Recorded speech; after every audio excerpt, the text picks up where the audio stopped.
ریگستان کی تپتی ہوئی ریت اور گرد آلود ہواؤں کے درمیان بسے ایک چھوٹے سے گاؤں میں چاروں طرف خاموشی کا سایہ تھا۔ سورج پوری شدت کے ساتھ آگ برسا رہا تھا، جیسے وہ زمین کے سینے سے آخری نمی بھی نچوڑ لینا چاہتا ہو۔ اسی گاؤں کے کچے مکان میں قاسم نام کا ایک شخص بھی رہتا، جس کے دل میں اللہ کا خوف اور آنکھوں میں اپنے خاندان کی فکر صاف جھلکتی تھی۔ غربت اس کے گھر کی دیواروں سے لپٹی ہوئی تھی۔ قاسم پیشے کے اعتبار سے ایک لکڑہارا تھا، جو روز صبح جنگل جاتا اور سوکھی لکڑیاں چن کر بازار میں بیچا کرتا۔ اس کی محنت تو بہت تھی، مگر کمائی اتنی کم کہ کبھی کبھار گھر میں 2 وقت کا کھانا بھی میسر نہ ہوتا۔ پھر بھی اس کے لبوں پر ہمیشہ الحمدللہ کا ورد رہتا۔ وہ جانتا تھا کہ رزق دینے والی صرف اللہ کی ذات ہے، اور وہی سب کی مشکلوں کا حل نکالنے والا سب سے بڑا کارساز اور مہربان ہے۔ ایک دن کی بات ہے، جب قاسم صبح سویرے اپنی کلہاڑی اٹھا کر کام کے لیے نکلا تو اس کی بیوی نے دھیمی آواز میں کہا، آج گھر میں کھانے کا ایک دانہ بھی باقی نہ رہا۔ بچوں کے چہرے بھوک سے مرجھائے ہوئے تھے اور ان کی خاموشی قاسم کے دل کو چیر رہی تھی۔ اس نے اپنی بیوی کی آنکھوں میں دیکھا اور حوصلے سے کہا، اللہ ضرور کوئی رستہ نکال دے گا، کیونکہ وہ اپنے بندوں کو کبھی تنہا نہیں چھوڑتا۔ اب کہانی میں آگے بڑھنے سے پہلے آپ لوگوں سے ایک چھوٹی سی گزارش ہے، اگر آپ کو ہماری کہانیاں اچھی لگتی ہیں تو ہمارے چینل کو ضرور سبسکرائب کر دیں۔ شکریہ۔ قاسم جنگل کی طرف بڑھتا گیا، لیکن آج اسے کہیں بھی سوکھی لکڑیاں نہیں مل رہی تھی۔ جیسے جیسے دوپہر ڈلنے لگی، اس کی بے چینی بڑھنے لگی، کیونکہ خالی ہاتھ گھر لوٹنے کا مطلب تھا کہ بچوں کا بھوکا سونا۔ اس نے ایک پرانے درخت کے نیچے بیٹھ کر دعا کے لیے ہاتھ اٹھا دیے، اور اس کی آنکھوں سے آنسو نکل کر تپتی ہوئی ریت پر گر رہے تھے۔ وہ اپنے رب سے حلال رزق کی بھیک مانگ رہا تھا تاکہ وہ اپنا ایمان نہ کھو دے۔ کافی تلاش کے باوجود جب کچھ نہ ملا تو وہ ایک انجان راستے پر نکل پڑا، جہاں پہلے وہ کبھی نہیں گیا تھا۔ راستہ پتھریلا اور جھاڑیوں سے بھرا ہوا تھا، جس سے اس کے پاؤں میں چھالے پڑ گئے۔ پیاس کے مارے اس کا گلا سوکھ گیا اور جسم کی طاقت بھی ختم ہوتی جا رہی تھی۔ پھر بھی اس کے قدموں میں ایک عجیب سی لگن تھی۔ اسے یقین تھا کہ کہیں نہ کہیں اس کے نصیب کا رزق اس کا انتظار کر رہا ہے۔ چلتے چلتے وہ ایک پرانی غار کے پاس پہنچا، جہاں اسے کچھ چمکتی ہوئی چیز نظر آئی۔ اسے لگا شاید وہاں پانی ہوگا، لیکن قریب جا کر دیکھا تو اس کی آنکھیں حیرت سے کھلی کی کھلی رہ گئی۔ وہاں زمین پر چمڑے کا ایک تھیلا پڑا تھا، جو کافی بھاری محسوس ہو رہا تھا۔ قاسم کا دل تیزی سے دھڑکنے لگا۔ اس نے کانپتے ہاتھوں سے اس تھیلے کو اٹھایا۔ اسے احساس ہوا کہ یہ کوئی عام تھیلا نہیں، بلکہ اس میں کوئی قیمتی چیز چھپی ہوئی ہے۔ جیسے ہی اس نے تھیلے کا منہ کھولا، اس کی آنکھوں کے سامنے سونے کے سکوں کی چمک پھیل گئی۔ وہ تھیلا اشرفیوں سے لبالب بھرا ہوا تھا، اتنی دولت جسے اس نے اپنی پوری زندگی میں کبھی خواب میں بھی نہ دیکھا تھا۔ ایک لمحے کے لیے اس کے دل میں خیال آیا کہ اب ساری تنگ دستی ختم ہو جائے گی، وہ اپنے بچوں کو اچھا کھانا کھلا سکے گا اور ان کی زندگی سنور جائے گی۔ لیکن اگلے ہی لمحے اس کے اندر کی روح جاگ اٹھی۔ اس نے سوچا، یہ دولت اس کی نہیں بلکہ کسی مسافر کی امانت ہے، جو شاید یہاں گر گئی ہے۔ اگر وہ اسے رکھ لیتا ہے تو وہ اس کے لیے حرام ہوگا اور اللہ کے دربار میں اسے جواب دینا پڑے گا۔ اس کا دل 2 حصوں میں بٹ گیا۔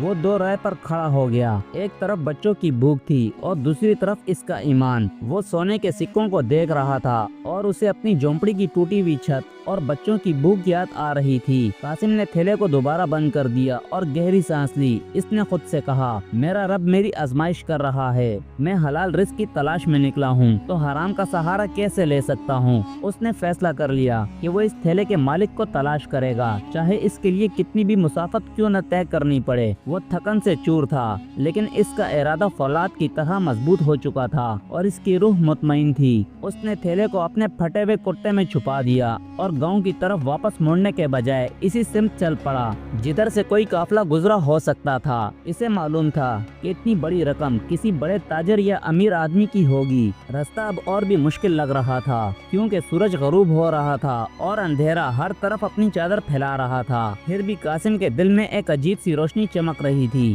راستے میں اسے ایک بوڑھا مسافر ملا جو پریشان حال دکھائی دے رہا تھا۔ وہ زمین پر بیٹھا رو رہا تھا اور اپنی قسمت کو کوس رہا تھا۔ قاسم اس کے پاس گیا اور نرمی سے اس کی پریشانی کی وجہ پوچھی۔ اس بوڑھے آدمی نے بتایا کہ اس نے اپنی پوری زندگی کی جمع پونجی ایک تھیلے میں رکھی تھی جو کہیں کھو گئی ہے۔ قاسم کا دل دھڑک اٹھا، کیا یہ وہی شخص ہے جس کا یہ قیمتی خزانہ ہے؟ قاسم نے بوڑھے کی آنکھوں میں غور سے دیکھا، جن میں گہرا دکھ اور بے بسی صاف جھلک رہی تھی۔ وہ چاہتا تو خاموشی سے وہاں سے جا سکتا تھا اور کوئی بھی اسے کبھی پکڑ نہ پاتا، لیکن اللہ کی حضوری کا احساس اسے چین نہیں لینے دے رہا تھا۔ اس نے اپنے کرتے کے اندر ہاتھ ڈالا اور آہستہ سے وہ تھیلا باہر نکالا۔ جیسے ہی قاسم نے وہ تھیلا بوڑھے مسافر کی طرف بڑھایا، اس شخص کی آنکھوں میں چمک لوٹ آئی۔ اس نے جھپٹ کر تھیلا چھین لیا اور پاگلوں کی طرح سکے گننے لگا۔ قاسم ایک طرف کھڑا خاموشی سے اسے دیکھتا رہا۔ اسے امید تھی کہ شاید یہ شخص خوشی میں اسے کچھ انعام دے دے تاکہ وہ اپنے گھر کے لیے آٹا خرید سکے، لیکن وہ بوڑھا تو لالچ کی جیتی جاگتی تصویر بن چکا تھا۔ وہ صرف گننے میں ہی مصروف تھا۔ جب اس نے سارے سکے گن لیے تو اس کی نیت اچانک بدل گئی۔ اس نے قاسم کی طرف شک بری نظروں سے دیکھا اور چیخ کر کہا،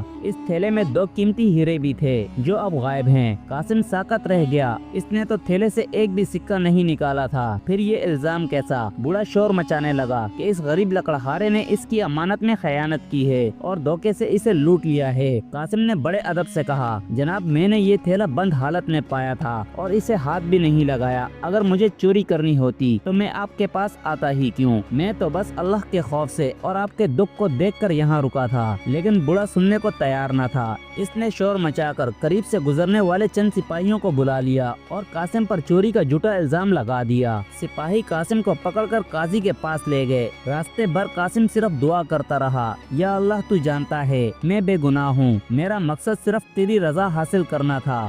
گاؤں والے اور راستے میں کھڑے لوگ قاسم کو نفرت کی نگاہ سے دیکھ رہے تھے۔ ایک نیک انسان کے لیے اس سے بڑی سزا اور کیا ہو سکتی ہے؟ کیسے سرے عام بے ایمان کہا جائے؟ اس کا دل بیٹھا جا رہا تھا اور بچوں کا خیال اسے بے چین کر رہا تھا۔ وہ دربار میں پہنچے تو بوڑھا مسافر رو رو کر قاضی سے جھوٹ بولنے لگا۔ اس نے کہا، یہ لکڑہارا بہت چالاک ہے، اس نے میری امانت میں خیانت کی ہے۔ وہ کہنے لگا، اس نے میرا تھیلا تو لوٹا دیا تاکہ نیک بن سکے، مگر میرے خاندانی ہیرے چرا لیے۔ قاضی ایک عقل مند اور خدا پرست انسان تھے۔ انہوں نے قاسم کے خستہ حالت کو دیکھا اور پھر اس کی آنکھوں میں جھانکا۔ انہیں اس غریب کے چہرے پر چوروں والی کوئی علامت نظر نہ آئی، بلکہ وہاں ایک عجیب سا سکون تھا۔ قاضی نے قاسم سے پوچھا، کیا وہ اپنی صفائی میں کچھ کہنا چاہتا ہے؟ تو قاسم نے کانپتی آواز میں ساری حقیقت بیان کر دی۔ اس نے بتایا کہ وہ کس طرح غربت میں دن گزار رہا ہے اور کیسے اسے یہ تھیلا غار کے پاس ملا۔ اس نے کہا، اگر وہ چور ہوتا تو گھر جا کر چین کی نیند سوتا، نہ کہ اس بوڑھے کی تلاش میں در بدر بھٹکتا۔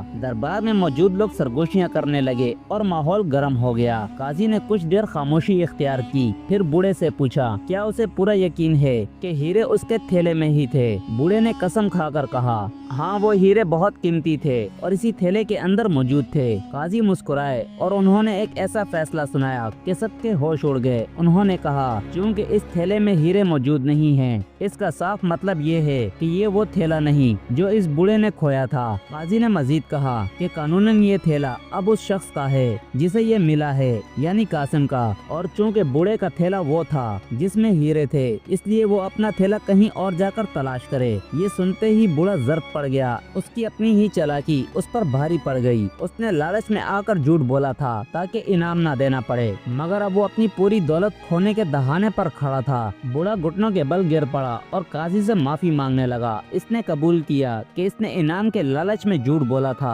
اور تھیلے میں کوئی ہیرے تھے ہی نہیں۔ لیکن قاضی سخت تھے۔ انہوں نے کہا، جو انسان اپنی امانت لوٹانے والے پر ہی کیچڑ اچھالے وہ رحم کا حقدار نہیں۔ قاضی نے پورا تھیلا قاسم کے حوالے کر دیا اور کہا، یہ تمہاری ایمانداری کا اللہ کی طرف سے دیا گیا انعام ہے۔ قاسم کے ہاتھ کانپ رہے تھے۔ اس نے اشرفیوں سے بھرے تھیلے کو دیکھا، پھر آسمان کی طرف دیکھ کر رونے لگا، مگر آنسو غم کے نہیں بلکہ شکر کے تھے۔ اسے یقین نہیں آ رہا تھا جس غربت سے وہ لڑ رہا تھا وہ ایک ہی لمحے میں ختم ہو جائے گی۔ اس نے قاضی کا شکریہ ادا کیا، مگر اس کے دل میں ایک بات کھٹک رہی تھی، کیا یہ دولت واقعی اس کے لیے حلال ہے جبکہ یہ کسی اور کی محنت کی کمائی تھی؟ وہ تھیلا اٹھا کر دربار سے باہر نکلا۔ بوڑھا مسافر ابھی بھی باہر بیٹھا رو رہا تھا۔ اب وہ واقعی کنگال ہو چکا تھا۔ قاسم اس کے پاس گیا۔ لوگ یہ دیکھ رہے تھے کہ اب یہ لکڑہارا کیا کرے گا، کیا وہ اس شخص کو معاف کر پائے گا جس نے اسے سرعام ذلیل کیا تھا۔ قاسم نے تھیلے میں سے کچھ سکے نکالے اور بوڑھے کے ہاتھ میں رکھ دیے۔ بوڑھے کی آنکھوں میں حیرت بھر گئی۔ قاسم نے اس سے کہا، اللہ نے مجھے معاف کرنا سکھایا ہے۔ میں یہ دولت اپنے پاس نہیں رکھوں گا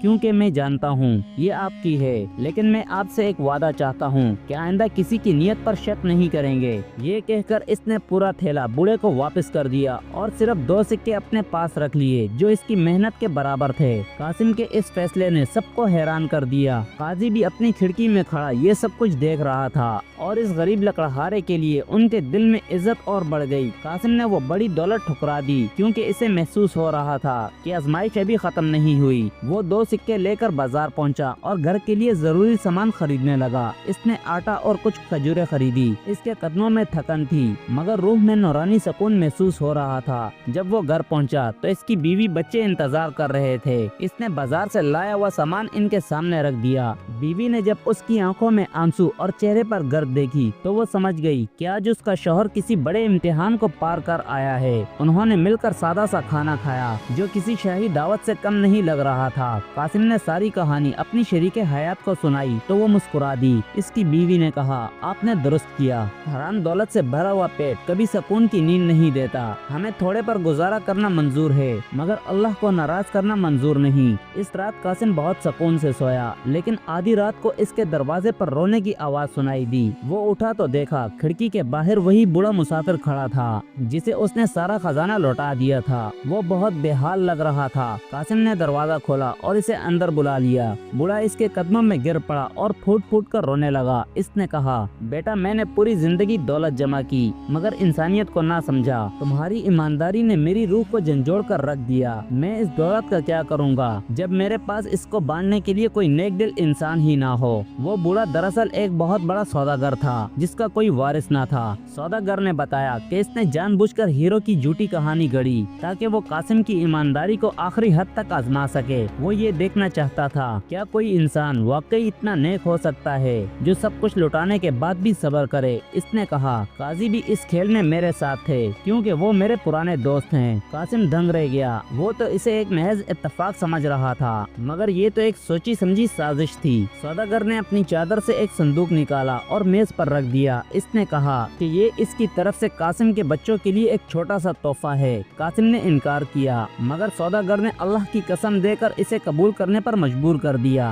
سوداگر نے کہا، رزق کے کئی راستے ہوتے ہیں اور اللہ کبھی کبھی انسانوں کے ذریعے اپنا کرم بیچتا ہے۔ قاسم نے صندوق کھولا تو اس میں قیمتی موتیوں کی ایک مالا تھی۔ سوداگر چلا گیا مگر وہ مالا چھوڑ گیا۔ قاسم نے سوچا کہ کل وہ بازار میں بیچ کر ایک چھوٹی سی زمین خریدے گا تاکہ کھیتی باڑی کر سکے کیونکہ لکڑیاں کاٹنا اب اس کی عمر کے حساب سے مشکل ہوتا جا رہا تھا۔ وہ صبح کا انتظار کرنے لگا مگر جیسے ہی سورج کی پہلی کرن پھوٹی گاؤں میں ایک منادی سنائی دی۔ شہر کے سلطان کا اعلان تھا کہ وہ ایک ایماندار وزیر کی تلاش میں ہے۔ سلطان نے شرط رکھی تھی جو شخص سب سے کڑا امتحان پاس کرے گا وہی دربار میں سب سے خاص عہدیدار بنے گا۔ قاسم کا دل نہیں چاہ رہا تھا مگر گاؤں والوں نے اسے ابھار کیا کہ اس کی ایمانداری کے قصے تو اب گھر گھر میں مشہور ہو چکے ہیں۔ قاسم نے سوچا کہ شاید یہ بھی اللہ کی طرف سے کوئی اشارہ ہو۔ وہ اپنی کلہاڑی اور وہی موتیوں کی مالا لے کر سلطان کے محل کی طرف چل پڑا۔ محل کا راستہ لمبا اور دشوار تھا۔ راستے میں اسے ایک زخمی پرندہ ملا جو تڑپ رہا تھا۔ قاسم نے اپنا پانی اسے پلایا اور اس کی مرہم پٹی کی۔ آگے بڑھا تو ایک پیاسا کتا ملا۔ اس نے کنویں سے پانی نکال کر اسے پلایا۔ اسے دیر ہو رہی تھی مگر وہ کسی کی تکلیف کو دیکھ کر آگے نہیں بڑھ پا رہا تھا۔ اسے لگ رہا تھا کہ وہ سلطان کے دربار میں پہنچنے میں دیر کر چکا ہوگا مگر اسے یہ معلوم نہ تھا کہ اصل امتحان ابھی باقی ہے۔ لیکن اس نے کبھی اپنا ایمان نہیں بیچا۔ سلطان نے اپنی مسند سے اتر کر قاسم کو گلے لگا لیا۔ انہوں نے اعلان کیا کہ آج سے قاسم اس سلطنت کا خزانچی ہوگا کیونکہ جو شخص غربت میں بھی پرائی امانت کو ہاتھ نہیں لگاتا وہ پوری رایا کے خزانے کی سب سے بہتر حفاظت کر سکتا ہے۔ قاسم کی آنکھوں میں آنسو آ گئے مگر اسی وقت دربار میں ایک ایسا شخص داخل ہوا جسے دیکھ کر سلطان کے چہرے کا رنگ اڑ گیا۔ دربار میں آنے والا گھڑ سوار تھا جو پسینے میں شرابور اور بے حد گھبرایا ہوا تھا۔ اس نے سلطان کے کان میں کچھ کہا جس سے سلطان کی پیشانی پر بل پڑ گئے۔ سلطان نے قاسم کی طرف دیکھا اور کہا، ایک بہت بڑی مصیبت آ گئی ہے۔ ہمارے پڑوسی ملک نے سرحد پر حملہ کر دیا ہے اور ہمارا خزانہ بھی خالی ہونے کے قریب ہے کیونکہ پچھلی فصل برباد ہو چکی تھی۔ اب کیا ہوگا؟ سلطان نے قاسم سے مشورہ مانگا۔ قاسم نے نہایت سنجیدگی سے جواب دیا، جنگ صرف تلواروں سے نہیں بلکہ صبر اور دعاؤں سے بھی جیتی جاتی ہے۔ اس نے اپنی وہی موتیوں کی مالا سلطان کو دے دی اور کہا، اسے بیچ کر فوج کے لیے رسد کا انتظام کریں۔